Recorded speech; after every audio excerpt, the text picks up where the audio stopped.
Hello दोस्तों, welcome to our channel SMKK। पहली बार आए हैं तो चैनल को सब्सक्राइब जरूर करें और स्टॉक मार्केट की नई नई वीडियोस के लिए बेल आइकन को प्रेस करके ऑल जरूर सेलेक्ट करें।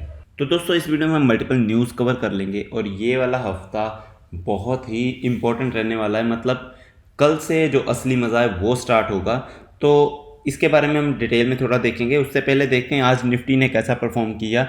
बहुत ही शानदार परफॉर्म किया निफ्टी ने। 0.43% ऊपर चल रही निफ्टी, और जब स्टार्ट हुआ था वही काफ़ी हाई से हुआ था और उसके बाद कितना काफ़ी ऊपर गया था, लेकिन उसके बाद थोड़ी सी हल्की सी प्रॉफिट बुकिंग हुई और निफ्टी नीचे आ गया। तो दोस्तों कोई बात नहीं, लेकिन निफ्टी काफ़ी शानदार परफॉर्म कर रहा है। लेकिन निफ्टी 50 इस अगले हफ्ते में या इस महीने में और कैसा परफॉर्म करेगा, ये इसी हफ्ते में पता चल जाएगा। बहुत ही इंपॉर्टेंट रहने वाला है ये वीक, क्योंकि इस हफ्ते क्या आने वाले हैं, Q1 के रिजल्ट्स। तो दोस्तों आप सोच रहे होंगे कि Q1 के रिजल्ट्स तो ऑलरेडी आ रहे हैं, मतलब जुलाई का महीना तो स्टार्ट हो गया है और Q1 के रिजल्ट्स आ भी गए काफ़ी। तो अभी क्यों बता रहा हूँ, क्योंकि जो बहुत ही इंपॉर्टेंट स्टॉक्स है ना, जो एक्चुअल में मार्केट को चलाते हैं, जिनका बहुत ज़्यादा इम्पैक्ट पड़ता है, वो रिजल्ट कल से आने वाले हैं। मैं किसकी बात कर रहा हूँ? सबसे पहले हम चलते हैं 12 जुलाई वाले रिजल्ट्स में। TCS, कल के दिन TCS का रिजल्ट आने वाला है। सबसे पहले IT सेक्टर में TCS का ही रिजल्ट आता है और उसी को देख के अंदाज़ा लगा लेते हैं कि बाकी IT कंपनीज का रिजल्ट कैसा आएगा। तो TCS का रिजल्ट जो है वो इतना इंपॉर्टेंट होता है स्टॉक मार्केट के लिए और इन्वेस्टर्स के लिए। तो कल के दिन TCS का रिजल्ट आ रहा है। उसके बाद किसका है? HCL टेक का, ये भी कल के दिन ही आ जाएगा। उसके बाद अगर हम देखें तो और कौन सी बड़ी कंपनीज का रिजल्ट आ रहा है, बंधन बैंक का रिजल्ट आने वाला है। उसके बाद अगर देखें तो विप्रो का रिजल्ट भी 13 तारीख को, जी हाँ परसों विप्रो का रिजल्ट भी आने वाला है। और उसके बाद अगर देखा जाए एक और बड़ी कंपनी जिसका रिजल्ट आने वाला है वो है डी मार्ट। तो दोस्तों डी मार्ट का रिजल्ट 15 तारीख को आएगा। 15 को हालांकि सैटरडे होगा, लेकिन हाँ इसी हफ्ते में आएगा।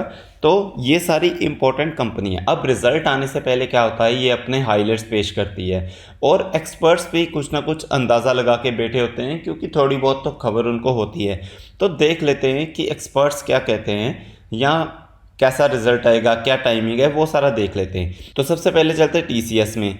अब TCS का रिजल्ट कल आएगा मार्केट आवर्स के बाद, मतलब 3:30 के बाद आएगा। लीडरशिप टीम क्या है 5:30 बजे मीडिया को एड्रेस करेगी और अपने TCS वेबसाइट पे भी वो रिज़ल्ट बताएगी कि TCS का क्या रिज़ल्ट आया है। अब ये तो हो गया टाइम। अब देख लेते हैं कि एनालिस्ट क्या सोचते हैं। एनालिस्ट ने उम्मीद लगाई है 15 से 20% year on year rise in net profit, मतलब कि जो नेट प्रॉफिट है उसमें 15% का इंक्रीमेंट, ऐसा वो उम्मीद लगा के बैठ रहे कि TCS का रिजल्ट ऐसा आएगा। तो दोस्तों ये एक एक्सपेक्टेशन होती है, मार्केट की एक्सपेक्टेशन होती है कंपनी से। आप अगर चेक करोगे तो ये देखिए, मैं आपको बताता हूँ कि मार्केट की एक्सपेक्टेशन कैसे पता चलती है। ये यहाँ पे आ रहा है TCS रिजल्ट। अब इसको एक्सपेंड करते हैं तो क्या है, EPS का उन्होंने एक्सपेक्टेशन लगाई होती है 29.81 और रेवेन्यू की भी एक्सपेक्टेशन लगाई होती है 59.61 थाउजेंड करोड़। तो ये एक्सपेक्टेशन मार्केट की होती है और कल के दिन देखते हैं कि क्या ये एक्सपेक्टेशन बीट होती है या नहीं।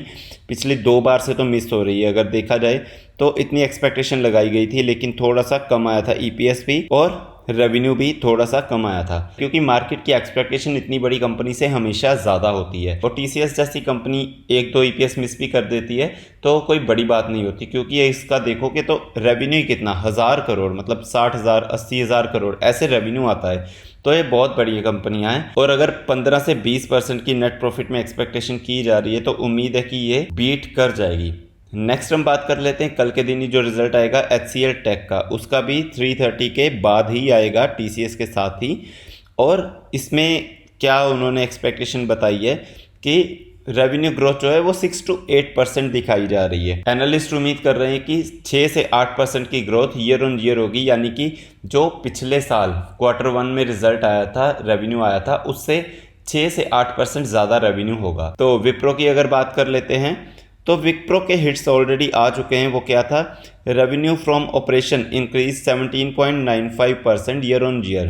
तो रेवेन्यू तो इंक्रीज हुआ है, लेकिन क्या प्रॉफिट भी इंक्रीज हुआ? तो उन्होंने बताया कि प्रॉफिट आफ्टर टैक्स पैट जो होता है वो कम हो गया है 21.22%। तो इसका आपने देखा ही था कि जब ये न्यूज़ आई थी तो विप्रो थोड़ा सा गिरा भी था, लेकिन फाइनल जो होगा वो तो हमें रिजल्ट आने के बाद ही पता चलेगा।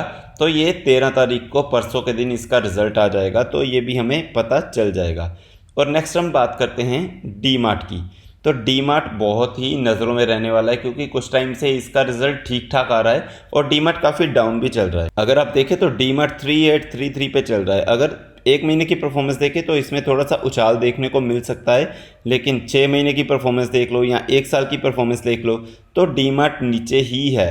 तो दोस्तों ये नंबर्स जो हैं और कितने स्टोर ओपन किए वो डीमार्ट के रिजल्ट्स के लिए और डीमार्ट के स्टॉक के लिए काफ़ी अहम रहने वाले हैं, काफ़ी इंपॉर्टेंट रहने वाले हैं। तो थोड़ी सी हाइलाइट्स इसकी भी देख लेते हैं। DMart reported standalone revenues 11,584 crore for the first quarter and 18% increase from the previous year. तो दोस्तों 18% ज़्यादा हो गया है इनका रेवेन्यू, कंसोलिडेटेड नहीं है, स्टैंड अलोन रेवेन्यू है ये।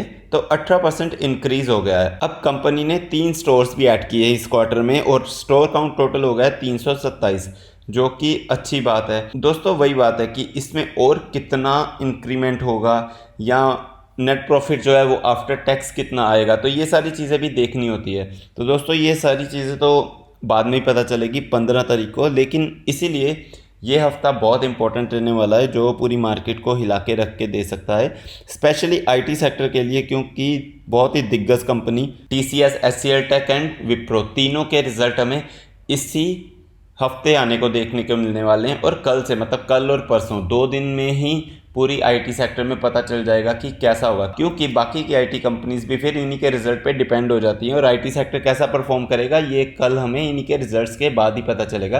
कल तो नहीं पता चलेगा क्योंकि कल तो मार्केट क्लोज होने के बाद ही रिजल्ट आएंगे, लेकिन परसों हमें पता चलेगा कि आईटी सेक्टर कैसा परफॉर्म करेगा और मार्केट इनके नंबर्स को कैसा वेलकम करती है।